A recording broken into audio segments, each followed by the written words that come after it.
Pain avoidance is a number of different behaviors. It can be escape or avoidance behaviors. So escape meaning withdrawing from activities that might be perceived as dangerous or might actually cause pain. It can also be called safety behaviors. This is whenever you do extra things, for instance, wear braces or restrict your activities or food or drink to certain times of day in order to try to avoid the likelihood of pain getting worse, for example. This also includes unpaced physical activity, which is a little bit counterintuitive. But for instance, this could be both charging into previous levels of activity that are definitely going to cause a flare, or it could also be total avoidance of physical activity. So anytime you overshoot or undershoot these levels of activity, it's called unpaced physical activity, and it's considered an avoidance behavior because you're avoiding the needs of your pain at any single time point. And then there's even a way in which pain avoidance can reflect how you feel about your body and how you perceive your body in the form of neglect of the painful body parts. And this is one of the interesting things that a lot of people, it's very rarely discussed, but whenever you have pain in a certain part of your body, you start to develop feelings. And the pain there has a meaning. So you start to generalize that meaning and those feelings to that physical body part. In some cases, it might feel as if you lose track of where the body part is. For example, some people with pelvic pain may feel like this is something I've heard many times, which is why I mention it, like they're dead from the waist down, like they don't want to connect to that part of their body that hurts so much. But for instance, in the case of complex regional pain syndrome, you can also start to avoid wanting to even look at the painful body part. And in some cases, this starts to dissociate you from your accurate perception of your body. So sometimes there can even be a distorted perception of the size or the color or the position of the affected body part. This can happen in many different types of pain. So in all of these cases, the pain avoidance behaviors and worldview is not wanting to interact with the pain as it is at that moment. So even though pain avoidance is used, in just a very broad stroke, I wanted to explain all the different ways that it can manifest, because sometimes we might not recognize what's happening as pain avoidance proper.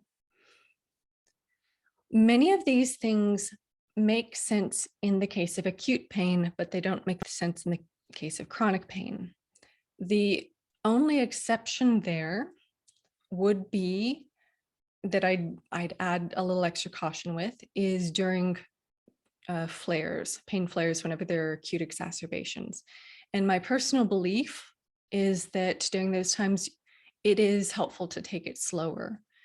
And it is helpful to pace more than you normally would. And the reason why I believe that is based on research that we did in the lab with Dr. Apkarian, showing that pain during pain flares looks much more like acute pain. So in a sense, it's periods of acute pain superimposed onto a background of chronic pain.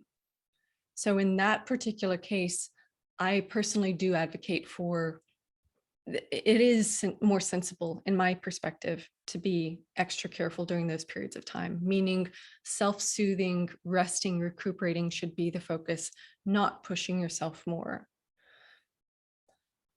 One of the question was also specifically, whenever pain is reduced and these pain avoidance behaviors are still sort of lingering, why is that? And one of the interesting things from the neuroscience perspective of pain, that sort of, if we draw back a few levels and look at it with a bird's eye view, what I've discussed before, but I can briefly describe again, when pain shifts from acute pain to chronic pain over about 6 months to 12 months, emotional brain regions start to take over and actually become responsible for the sensory perception of that pain. And this was done in some really rigorous high profile research by the AVO co-founder, Dr. Vanya Apkarian. One of the interesting things about that research that we didn't focus on because we thought that it would be a little too, even more of a stretch, because even that statement right there is very, according to a standard medical view, very controversial, is that also habit-related regions in the basal ganglia were upregulated in the case of chronic pain. What that means is that over time, chronic pain becomes a combination of emotion and habit, meaning that so whenever we look at what habit means all of those unthinking automatic behaviors that you do without even having to. For instance, whenever you drive is a type of motor habit. Whenever you're driving, you don't pay attention to every single thing. You sort of go on autopilot in a sense. And, you tend to pay attention to new things in the environment, but you tend to go on this autopilot thing. And that's what happens with a lot of motor behaviors that you've learned a long time ago. It's part of how your body, your organism interacts with the world. It's not something that needs more attention. And so what that means is that there's a certain type of attention involved in chronic pain that's so automatic you don't think about it anymore. And pain avoidance is one of the ways that manifests. So what that means is it's especially noticeable with behaviors. Whenever I interact with patients, sometimes, for instance, if someone has neck pain, they might, sort of even notch their head in a certain way to re-evoke the pain without even noticing it, without even being aware of it. But it's almost as if their body is sort of like, is it still there? Oh yeah, it's there. Is it? Yeah, it's still there. And we all do this without even thinking. And what that does is that is one of those little messages that our brain takes to reinforce, yes, there is pain there. Because our brain really cares about pain. If there is pain there, our brain wants to understand that so we can act accordingly. However, what that's doing is that's one of the many things that's feeding these underlying memories that are maintaining pain over the long term. So the first step here is just to be aware that it's happening. And this, requires a little bit of self-study. So I don't recommend doing this to a great degree. Like you don't have to just, I'm not advocating for hypervigilance, but just noticing whenever you have habits that tend to evoke pain, or you have habits that are naturally things that you do to avoid pain, to move around pain. Those are things that are indirectly reinforcing the pain experience. Another example of this is changing how we move. Now, I've had chronic pain, so I understand there are some mornings where you get out of bed and you have to move funny to get out of bed, because that's just because it's natural. You're trying not to hurt more. But if you were to so let's imagine for a moment, if you were to imagine a person in bed with low back pain or full body pain, fibromyalgia, and we're watching a movie together, there's no sound. You're watching this person wake up, you see them, sort of wince, you see them sort of stretch in weird ways, and then you see them get up. And they don't get up normally. They get up in a lot of series of jagged movements, short jagged movements. And, maybe they sort of brace in, one direction and then sort of move around it. What that is that's trying to move around pain to minimize pain. Those are also avoidance behaviors. And those also create a signature in the brain and I did a study on this in 2015, where in the brain, it's recorded as motor learning. So even moving around pain is a form of fine motor learning that we learn just how to manipulate our postures around pain. And you can imagine if you're watching this video of someone sort of struggling to get out of bed, whether pain is really intense or whether pain is just a little bit and they're trying to minimize it. And if you were to say, is this person moving normally? We'd all say, no, they're definitely not moving normally. If this person does this for 6 months in a row, their brain is learning to move like that. Those movements are now habit. And habits, as we all know, because they're learned, because they're repeated many, many times, can become really tricky to unlearn. So the first step is just to become aware of this and to make a decision. Is this a habit that you're comfortable with, or is this something that you want to change?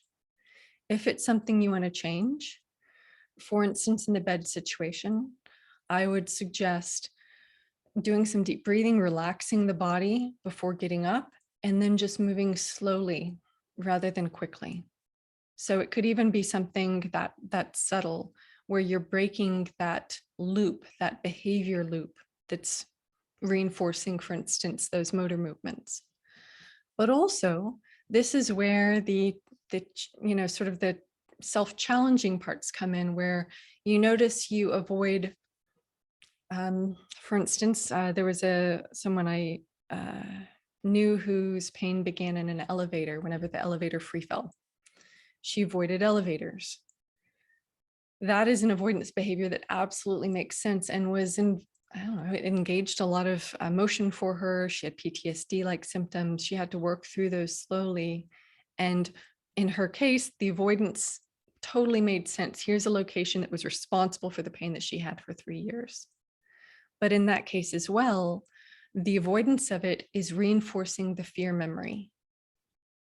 And so even if it's just a tiny step day by day, whenever you see an avoidance behavior or whenever you engage in a safety behavior, deciding, okay, today, just for today, I feel okay, I'm going to do something different. That's all it takes to start breaking those habits and to start dampening the strength of those circuits in the brain. So what I would suggest for anyone who has who experiences some of these pain avoidance behaviors is to choose times to gently challenge yourself and notice what the outcome is.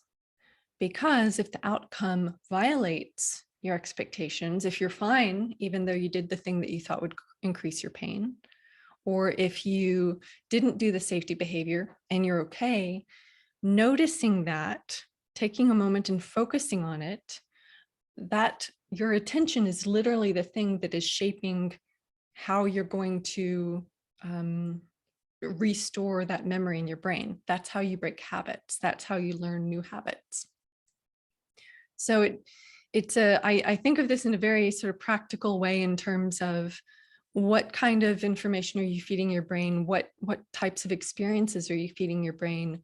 If there are patterns that are no longer useful or are reinforcing a fear-based mentality, these are things you can gently challenge just step by step. You don't have to do any of these things all at once. And in fact, unlearning habits, it's easier whenever you take it step by step, very slowly.